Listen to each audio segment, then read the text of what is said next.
2007년 한창 대학 새내기 때 6월 초순 정도였을 겁니다. 당시 시험도 끝났겠다. 곧 방학을 하니 바다를 보러 가자는 의견이 나왔습니다.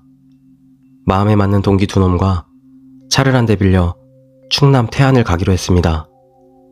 그 당시에도 내비게이션이 있긴 했지만 초행길이고 운전도 서툴며 막상 시내만 깔짝대고 몰고 다니다 장거리를 운행하니 쉽지 않았던 겁니다. 이대로 가다간 더 길을 잃을까 싶어 그냥 대충 근처 동네라도 찾아서 들어가기로 합의를 보고 국도를 벗어나 이리저리 찾아다녔습니다. 그러다가 나름 운치 있는 노천 카페나 음식점, 모텔 등이 밀집한 곳이 눈에 띄었습니다. 일단 그곳에서 방을 잡기로 하고 가장 허름하고 싸 보이는 모텔에 차를 주차시킨 뒤 방을 잡았습니다. 길을 잃는 바람에 최초 계획에는 어긋났지만 20살의 친구들끼리 온 첫 여행에 대한 설레임에 만족했습니다. 가까운 가게에서 술이며 먹을 거리를 사들고 밤새 이런저런 이야기를 하며 남자 세 놈이서 참 재미없게 놀 쯤에 한 친구가 노래방을 가자고 제안했습니다. 어차피 다음날이면 집으로 올라와 오래 머물지도 못할 것 같아 나머지 둘도 동의해 일단 나왔습니다. 확실히 비수기의 평일이라 사람이 많지 않았고 오히려 한산한 느낌마저 들 정도였습니다. 그때 갑자기 한 친구가 저쪽에 나이트가 있다며 손으로 가리켰고 젊은 혈기에 솔직히 큰 기대는 하지 않았지만 노래방보다는 재밌을 것 같다는 생각에 그곳을 가기로 했습니다. 안에서는 뭔가 시끄러운 음악 소리가 들리긴 하는데 스테이지를 보니 두어 사람 춤추고 있고 그냥 아줌마 아저씨가 몇 분 있고 저쪽 구석에 심하게 어두워 잘 보이지 않는 테이블에 몇 명 정도가 다더라고요. 아니다 싶어 나가려던 찰나에 연세 지긋해 보이시는 웨이터 한 분이 저희를 잡는 겁니다. 뭐 평일이고 사람도 없는 것 같아도 가끔 젊은 여자들도 많이 찾는다며 저희를 일단 안심시키고 붙잡아 두려는 것 같았습니다. 무엇보다 친구가 쏘겠다는 말에 저흰 그냥 룸을 잡아달라고 했습니다. 그렇게 들어갔는데 노래방 객실 하나 정도 같은 곳이었습니다. 그 나이 많아 보이시는 웨이터분께 부킹 좀 잘 부탁드린다는 말을 드리고 저희끼리 노래방 온 것 마냥 몇 시간을 논 것 같았습니다. 그때 누군가 룸의 문을 열고 들어오는 겁니다.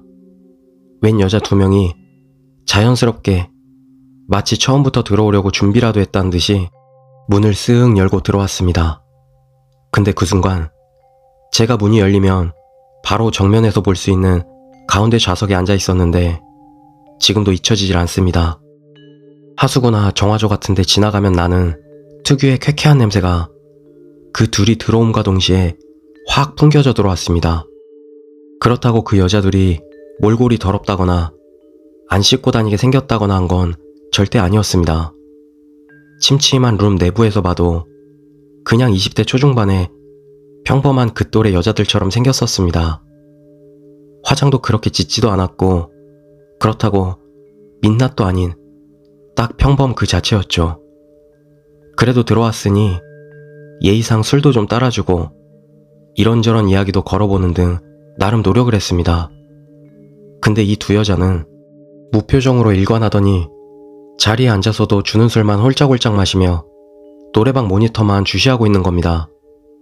사실 남자들끼리 노는 것보다야 100번 괜찮은 일이었지만 나가지도 않고 술만 축내고 있으니까 저희끼리도 슬슬 열이 받기 시작했습니다.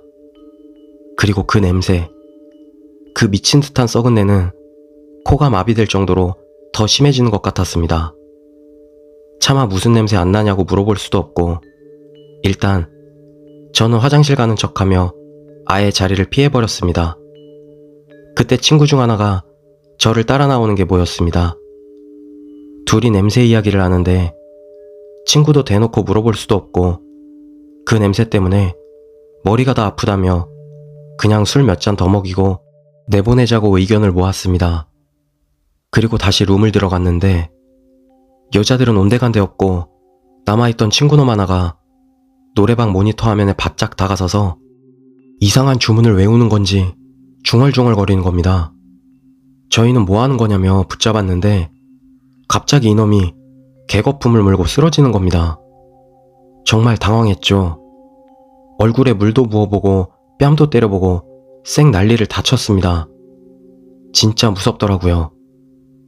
제가 그러는 사이 친구 하나는 룸 밖으로 나가서 사람 불러오겠다며 나갔고, 다행히 처음 해봤던 연세 좀 지긋해 보이시는 웨이터분이 달려오셔서 자기 나름대로 뭔가 응급조치를 하는 것처럼 하시더니 금세 친구가 뭔가 토하듯이 뱉어내고 헥헥대며 안정을 찾는 것 같았습니다. 진짜 그때 너무 무서웠습니다. 그리고 아저씨가 담배 피냐고 물어보시고 조용히 밖으로 불러내시는 겁니다. 친구와 저는 이게 뭔 일인가 싶고 어이가 없어서 일단 담배 한 대 피우며 아까 그 여자들과 있었던 일을 늘어놓고 물었습니다. 근데 담배를 한참 태우시며 듣고만 계시던 웨이터 아저씨가 사색이 되시더니 자긴 절대 그런 아가씨들을 들여보낸 적이 없다는 겁니다. 근데 그 표정이 뭔가 좀 애써 감추려고 발뺌하려는 듯한 느낌이 강하게 들었습니다. 진짜 거기 더 오래 있다간 정말 뭔 재수없는 일을 더 당할지 몰라 그냥 방에 누워있던 친구를 들쳐업고 무작정 도망치듯 빠져나왔습니다.